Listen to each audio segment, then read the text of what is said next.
मग तुमची उदबत्ती पेटवा हे फक्त गाण्याचे बोल आहेत की थेट संदेश आहे, हा प्रश्न उभा राहिलाय आणि तो केलाय आमदार गोपीचंद पडळकर यांनी। मी तेजस्विनी, तुम्ही पाहत आहात अनफिल्टर्ड महाराष्ट्र ऑफिशियल।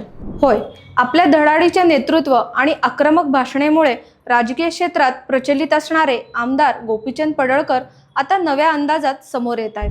होय, राजकीय नेता नव्हे तर एक धडाकेबाज गायक म्हणून ते समोर आलेत। आजवर त्यांचे सभांमध्ये, भाषणांमध्ये, वादग्रस्त विधानांमध्ये गाजत होतं, पण यावेळी मंच अगदीच वेगळा आहे, पण माध्यम आहे सोशल मीडिया। मग तुमची उदबत्ती पेटवा या एका ओळीने अख्ख्या महाराष्ट्राला विचारात पाडले आहे की हा इशारा नक्की कोणासाठी आहे, कुणाला सावध केलं जाते, राजकीय प्रतिस्पर्धी की संपूर्ण व्यवस्थेला आव्हान। तसं पाहता मराठी भाषेत उदबत्ती पेटवणं म्हणजे नव्या कार्याची सुरुवात करण्याची वेळ, आणि हा शब्द सगळीकडे व्हायरल झाला आहे। हे गाणं रिलीज झाल्या फेसबुक, इंस्टाग्राम, यूट्यूब, व्हॉट्सअप सगळीकडेच एकच चर्चा रंगली आहे। कोणी म्हणते हा तर सिंहाची डरकाळी आहे, तर कोणी म्हणते राजकारणात गाण्याची गरज नाही। त्याचे समर्थक म्हणतात हा आवाज दबलेल्यांचा आहे, आणि विरोधक म्हणतात ही उघड धमकी आहे। बघायला गेलं तर गोपीचंद पडळकरांची ओळख ही मवाळ राजकीय कार्यकर्ता म्हणून कधीच नव्हती। ते नेहमीच म्हणतात जे आहे ते थेट सांगा।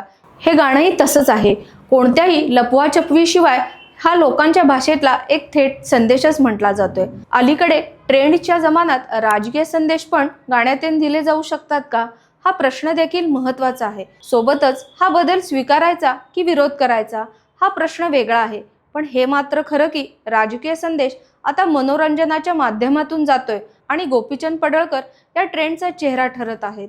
जेव्हा नेताच शब्दाऐवजी संगीतातून बोलतोय याचे अनेक अर्थ घेतले जात आहेत, आणि त्यामुळेच मग तुमची उदबत्ती पेटवा हे गाणं म्हणजे फक्त सुरुवात आहे का, की भविष्यात राजकारणात कोणती आक्रमक भूमिका दिसणार आहे, ही चर्चा राजकीय वर्तुळात गाजत आहे, ज्यामुळे गोपीचंद पडळकरांनी पुन्हा एकदा संपूर्ण महाराष्ट्राचे लक्ष स्वतःकडे वेधलंय।